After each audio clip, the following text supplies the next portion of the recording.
from a tip to the buzzer, we played pretty well. We shot the ball well. They did come back on us, and we struggled a little bit against the zone. But overall, we did have control of the game. And um, when they did cut it to six, we got a big basket and we got a big rebound when we needed to, and that was definitely the difference. JT Terrell said after the game last night that you were sort of letting them play with no leash, no limits, but that at the same time the players were holding themselves more accountable and each other more accountable. Can you talk about that balance and how that's? That was the thing that we talked about, 4 weeks ago was kind of freedom within structure. And if we're going to play a little bit faster, we're going to take, shots maybe out of rhythm or a little quicker, and make a mistake. We can't go back down defensively and make a mistake. You got to hold yourself accountable individually on both ends. And so we've kind of been emphasizing that at practice in the games, and guys have done that, and they're just playing with a lot of confidence right now, and, we're able to make shots.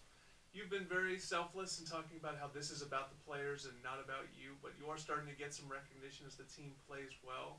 As a career assistant, do you start looking at this as an opportunity to make an impression that you can do this job, be it here or somewhere else? Definitely. I mean, your goal, my goal has always been to become a head coach, and you put your time in as an assistant to get that opportunity. And, I'm learning as I'm going, kind of the things to do and things not to do. And, it's been great. It's obviously provided exposure. It's provided a lot of experience. You're getting experience in the court with the guys at practice, making the decisions, managing, a program like this. So it's been a tremendous experience, and we'll see. It could lead to head coaching opportunities for sure.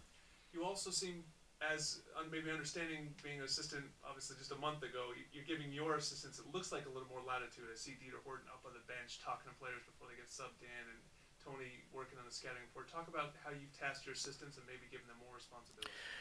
I thought from day one it was important to be able to delegate responsibility to everybody, and whatever their role is, if it's their scout that they're working on, we're going to meet, we're going to make decisions, and we're going to go with it. And I want that person to have a lot of input during the game. And I've kind of delegated responsibilities, whether it's at practice or the game, and it's just my comfort level is having other people. Let's all do it together, and it's just kind of been my comfort zone. It's worked out great, and I think the guys like it. And so you've got kind of different people doing different things, but we're all working, for one common reason. Now you're on a three-game winning streak, and you put yourself in a position, obviously an at-large bid with the way the non-conference schedule doesn't look very good, but there's that Pac-12 tourney is always that great carrot in college basketball. Talk about maybe positioning your team for that tournament. Is that in your mind, trying to get that first bye and trying to win in Vegas? The goal from 4 weeks ago was just to play our best basketball at the end of February and March, and we're starting to get going, and we got to continue that.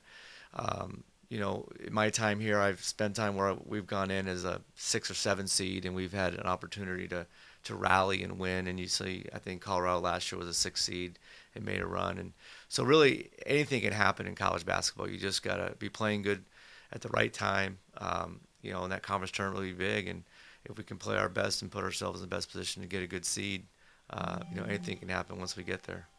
You have a trip this week. You're going to Cal and Stanford up in the Bay Area. It just seems across college basketball, we see it in conference. It is so hard to win on the road, whether it's the number one team in the country or whoever. Why is that? Why is it so hard to take your game on the road? It's a different schedule. You're staying in a different location. Your routine is different. You haven't played in that facility.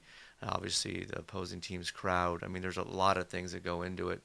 But that's why, like, for example, the UCLA game on the road, we talked about playing with poise, playing smart, taking care of the basketball, playing through the home team's runs. Those are all things you have to do to play on the road. And, if you do that, you have a chance. And you want to try to take it down to the last 4 minutes of the game. If you could take it down, it usually puts the pressure back on the home team.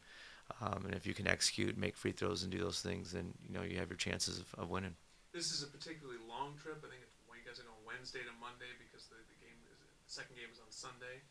Do you have other plans for them in the Bay Area? How do you try to keep them engaged over such a long time in the hotel? We've got obviously practice. We have mandatory study halls and things like that. We'll be lifting. I mean, it's a lot of time, but it's an extra day really. So we'll probably keep it a little bit lighter the day after the game, and then get a little bit more into the opponent, which would be Cal the second end the other day. But we don't have any plans yet, but we're staying in the city. We'll put something together and give these guys some free time and let them enjoy the city a little bit. Ari Stewart came out with a hand injury last night. Can we get an update on his condition? Yeah, we were just told that he fractured his left thumb, and it's looking like 3 weeks is they're gonna have him in a cast for 3 weeks. So hoping that he can get out of that thing maybe even sooner and see if he can help us finish out the end of the year.